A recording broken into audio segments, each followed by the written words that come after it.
Como vai, meus alunos do primeiro ano do Colégio Militar Rui de Carvalho Ramos, né? Vamos terminar o nosso livro hoje, né, o capítulo 2, Sociedade e Indivíduo. Mas antes de finalizar, que não vamos falar daquele ator clássico, Karl Marx, e os atores atuais da sociologia, temos alguns informes para passar para vocês. A gente tinha uma expectativa de estar já, agora no mês de maio, voltando às aulas presenciais. Não tem essa possibilidade. Nem sabemos ainda quando iremos voltar a ter esse contato presencial.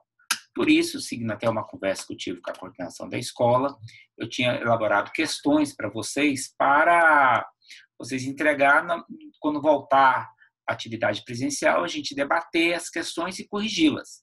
Só que por essa situação foi colocada, a gente vai mudar, então, a nossa estratégia. Eu estou publicando uma nota hoje, não vai ter exercício essa semana, mas nessa nota eu estou colocando um e-mail, professoraruizo@gmail.com, onde vocês vão mandar as atividades, então, aquelas atividades que vocês já fizeram. Quem não fez, eu vou dar uma oportunidade de fazer a atividade, tá? Que será no próximo quarta-feira, então, quer dizer, estou dando uma semana para vocês fazer. E vamos, como eu passei 3 atividades, atividade 1, atividade 2, atividade 3, vamos exigir agora, primeiramente, dando uma oportunidade para quem não fez, quem já fez está tranquilo, quem fazer a atividade 1. Você lembra daquela pesquisinha que a gente colocou no início lá do nosso capítulo? Esse, então, quero que vocês respondam para mim.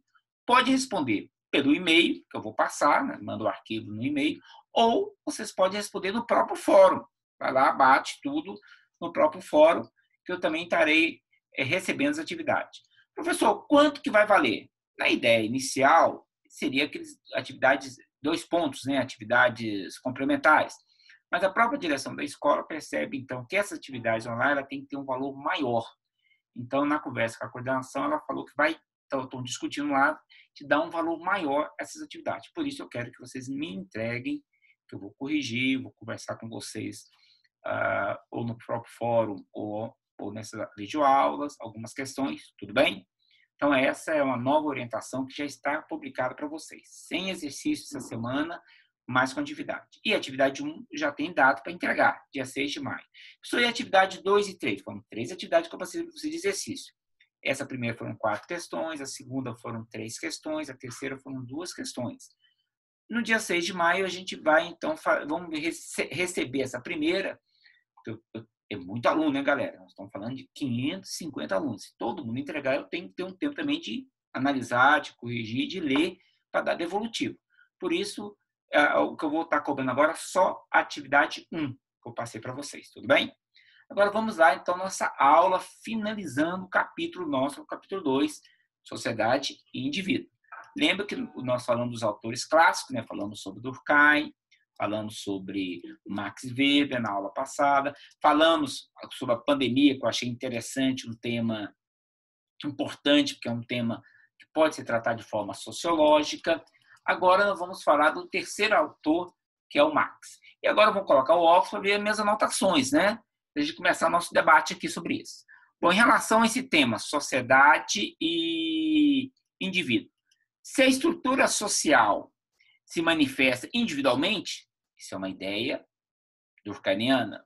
Se a ação social coincide com os indivíduos conforme determinada organização social, também é possível compreender a sociedade. Isso é uma visão do Max Weber, né, weberiana. Mas o Marx ele foge desse debate entre sociedade e indivíduo. Ele entende a sociedade de uma forma diferenciada, né? O Marx entende que, na realidade, a sociedade existe um grande conflito. E aí ele fala lá no texto de vocês. O que Marx diz? Os homens fazem sua própria história, mas não a fazem como querem, e sim limitados pelas condições materiais históricas da sua existência. Então, são as questões materiais, a forma que ele produz, dele viver, que tira a sua riqueza, que tira seu alimento, que tira seu vestimento, que tira sua moradia, essas formas materiais da sociedade existir é que cria essa relação de indivíduo e sociedade.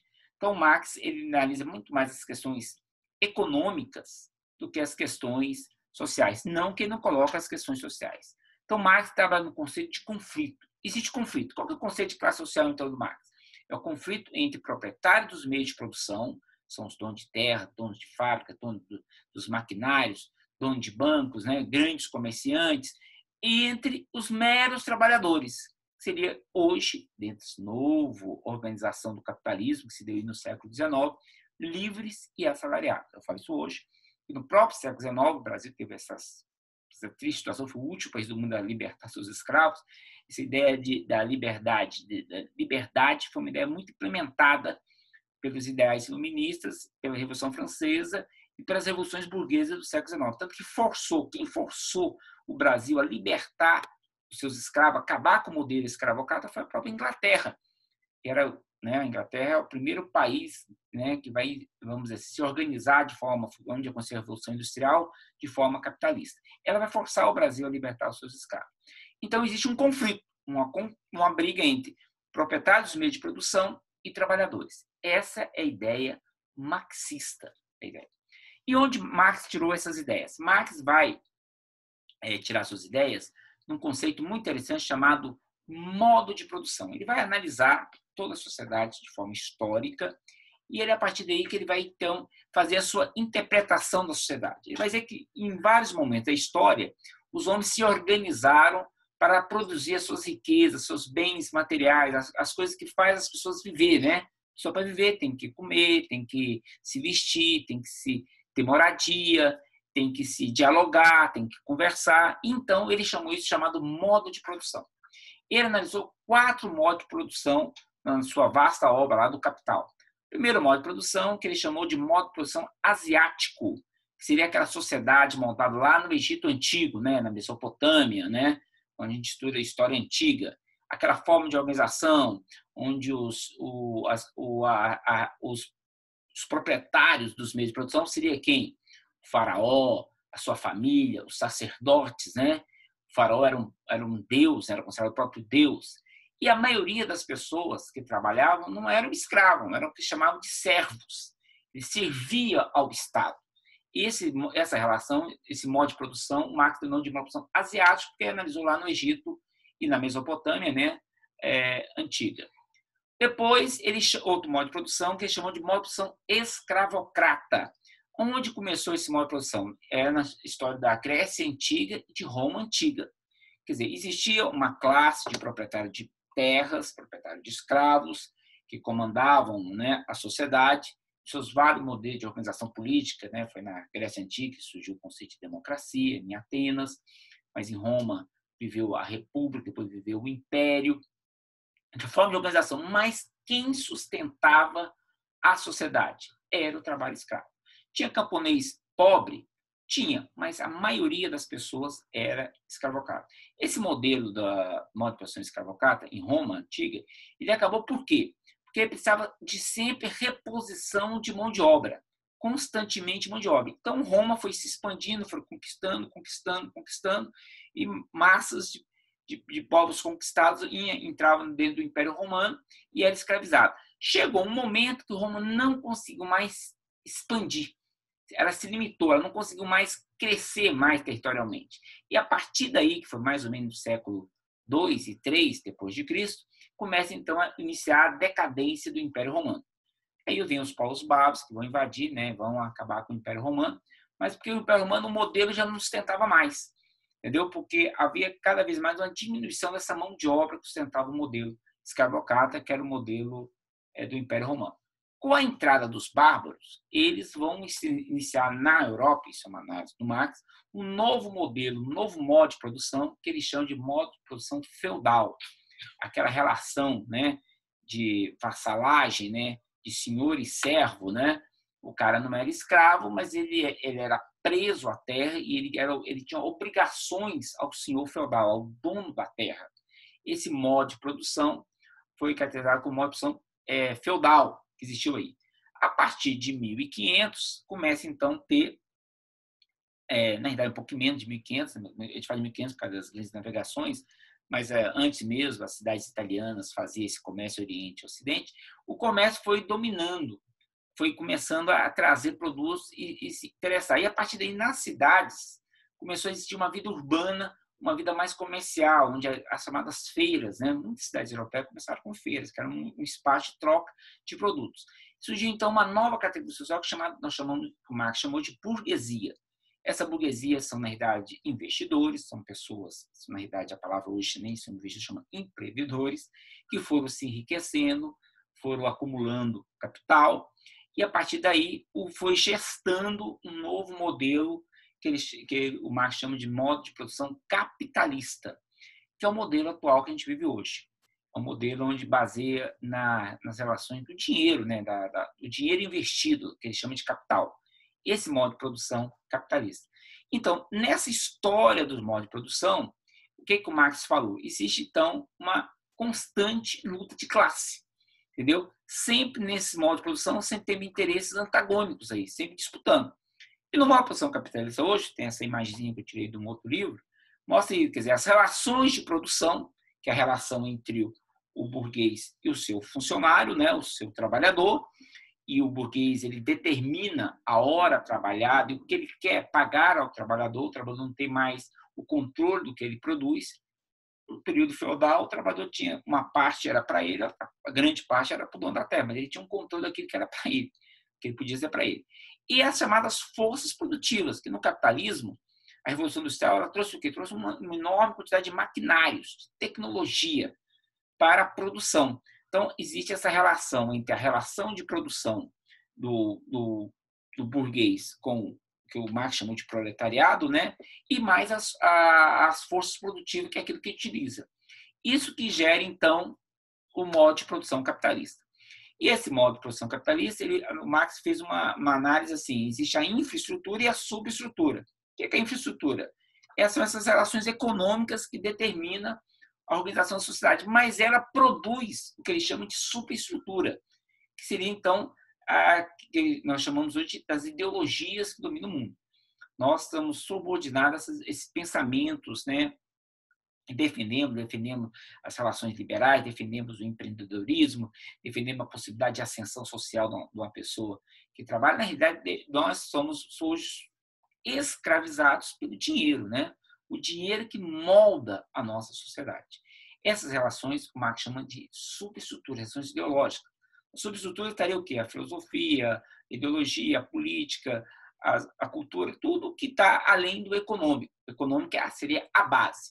Então, nesse debate de sociedade e indivíduo, o Marx fala que, na realidade, ele não existe. Existe a ação do indivíduo, mas dentro de uma questão determinante da sociedade. É o que ele chamou de materialismo histórico. Ele foge do debate ideológico, pensar a sociedade de forma, sou um filósofo sentado olhando a sociedade e vendo o que acontece. Não, ele na realidade, o próprio Marx, por isso que existe muita gente que questiona, muita gente, está cheio de pessoas questionando o Marx, que na realidade ele foi um filósofo, virou um grande sociólogo, mas na realidade ele foi um militante político. Ele foi o cara que participou ativamente das organizações sindicais. Qual era o contexto que o Marx vivia? O Marx vivia em meados do século XIX, onde o capitalismo estava sendo forjado, onde na Europa estava acontecendo aquela coisa do enorme êxodo rural, destruturação do campo, indo para a cidade se inchando, e as relações de trabalho, relações muito ruins, muito precárias. O trabalhador chegava a trabalhar 16, 18 horas por dia, não tinha ajuda nenhuma, não tinha essas leis trabalhistas que hoje nós temos, essas garantias, só trabalhar 8 horas, tudo aí, não tinha. Então foi um momento de luta dos trabalhadores para conseguir esses direitos. E nesse contexto de luta contra o capital, para melhorar as condições de vida dos trabalhadores, é que está montado o pensamento do Marx. O Marx chegou, então, a evoluir no pensamento dele, na militância dele, na praxis, né, na praxis dele de militante, de criar um modelo que contraporia o capitalismo. Ele chamou de comunismo. E o que seria o comunismo na visão do Marx? Seria a sociedade voltar àquele tempo anterior ao modo de produção asiático, onde a gente vivia da caça e da coleta, né? onde a gente vivia ainda das relações solidárias, né? de grupos, cada um vivendo, cada um se produzindo o que se tem, mas já dentro de uma sociedade de uma alta produção de bens materiais, uma sociedade que dá condições das pessoas ter de viver melhor, não viver naquela época, sofrimento, ficar em caverna, fugindo dos animais, tinha que se unir para se proteger, não. Então Marx acreditou nisso, dizendo que naquela sociedade antes, né, do modo de produção asiática, né, antes da organização das civilizações, as pessoas viviam em comunidade, viviam felizes e não tinham disputas sociais. Até esse conceito marxista hoje nós questionamos ele, né? A arqueologia, quando foi lá desvendar o seu estudo, procurar as covas, tirar os ossos, né, dessas comunidades primitivas, descobriu que dentro das próprias comunidades primitivas existia uma diferença de classe lá dentro. Encontrou, por exemplo, ossos, né, com objetos de ouro, com colares, com coisas, e outras, a maioria das pessoas, com covas comuns. Acredita-se hoje, então, que o chefe da tribo, a mulher que comandava a tribo, muitas tribos nessa época era matriarcal, ela, na realidade, no enterro dela, ela era considerada superior. Então, ela tinha todo um aparato lá de veneração, de colocar objetos lá no sepultamento do líder, né? E já as pessoas comuns não, só enterrava lá do jeito que estava, do jeito que ia. Então, você percebe que dentro da própria análise dessa época primitiva, essa coisa da liderança, essa coisa da vaidade, essa coisa das pessoas seguir uma hierarquia, e isso dá uma divisão social, já na própria época já começou a ter. Então, esse é um questionamento que se faz. E o Marx falava, mas o socialismo não deu certo, professor. Qual que é a diferença entre socialismo e comunismo? Marx falava assim, para chegar ao comunismo, essa coisa ideal, nós temos que ter um Estado forte, um Estado que vai acabar com a propriedade privada, que vai acabar então, com os chamados capitalistas, o Estado que vai garantir as condições mínimas a chegar um momento que o próprio Estado não tem mais necessidade, onde as pessoas, pelas suas necessidades, vão se organizar. Não precisa de um Estado para organizar as pessoas. Isso seria, então, a transição do socialismo para o comunismo. Mas o Marx falava que o socialismo só poderia acontecer, na visão dele na época, século XIX, em países ricos. Ele viu o socialismo na Alemanha, na Inglaterra, na França, nos Estados Unidos, né? Países fortemente capitalistas. Na realidade, na prática, isso não aconteceu. Na realidade, se a gente analisar as revoluções socialistas do século XX, começando pela Rússia, foram países extremamente atrasados, países ainda que viviam em situações feudais. O caso da Rússia é feudal, um desenvolvimento industrial muito pequeno em algumas cidades da Rússia. E os outros países, como a China, o Vietnã, Cuba até hoje não fez sua revolução industrial. Como que vai chegar a uma sociedade de alta produção que garante os bens materiais de todo mundo, de forma igualitária, onde as pessoas não vão ter fome, não vai ter doença, vai ter toda uma estrutura solidária, se nem a Revolução Industrial esses países fizeram. Então, na realidade, se o Marx, lá na cova dele, você for imaginar o que ele fez, não foi o que ele pensou. As pessoas aproveitaram as ideias dele da luta por melhores condições de vida, da luta por melhores direitos, de acabar um pouco com a desigualdade social, e isso é uma realidade. Nós vemos um mundo capitalista muito desigual. O bom e interessante desse novo modelo, né, que estão colocando no mundo, que eu estou falando isso muito no terceiro ano, que é a questão da globalização, onde há um grande movimento lutando para ver se o consumo seja mais igualitário, que na realidade não é. Essas grandes migrações de países pobres para países ricos, né, nós brasileiros querendo ir para os Estados Unidos, o pessoal da norte da África querendo ir para a Europa, e pessoas do mundo querendo ir para o Japão, mostra a enorme desigualdade da questão de consumo no mundo. Então, é uma questão que a humanidade precisa rever, e por isso que existe sempre esse conflito entre quem defende o liberalismo, defende essas ideias capitalistas, e quem é anticapitalista em relação a isso. Tudo bem? Então, Marx trabalhou esses conceitos de classe social, que são os conceitos de conflitos. Mas nós vamos avançar na nossa aula de hoje, falando também sobre os autores contemporâneos, né? Esses autores que eu estou falando são a relação dos indivíduos e sociedade, perspectivas sociais contemporâneos. Vamos avançar um pouco isso. O que os autores atuais falam, né? Nós falamos sobre os autores clássicos, agora vamos falar sobre os autores atuais. Esforço para construir uma teoria capaz de interpretar o indivíduo e a sociedade como parte inseparável da mesma realidade. Não terá esse conflito indivíduo e sociedade. Procurar a mesma realidade. E eu cito alguns autores, o livro cita, né? Agora nós vamos avançar, é todo o capítulo, eu falei para vocês estudar até a página 40, 49, né? Agora vamos chegar até o final do capítulo. Tem esse autor, né, o Richard, que ele fala uma coisa interessante. A valorização da ação individual diante das regularizações coletivas deve ser percebida como uma parte da construção de uma sociedade de consumo que trouxe consequências profundas ao modo como o indivíduo enfrentou as transformações ocorridas nas últimas décadas. Então, quer dizer, nós estamos vivendo, se analisar assim, as situações nem nas últimas décadas, né, a gente viu problemas sérios aí, né, de aquecimento global, de regiões, países como o Brasil, que produz muito alimento, nós abastecemos o mundo de alimento, mas aqui no próprio país nós temos pessoas passando fome. Então, esses problemas que é o mundo que coloca hoje de forma atual.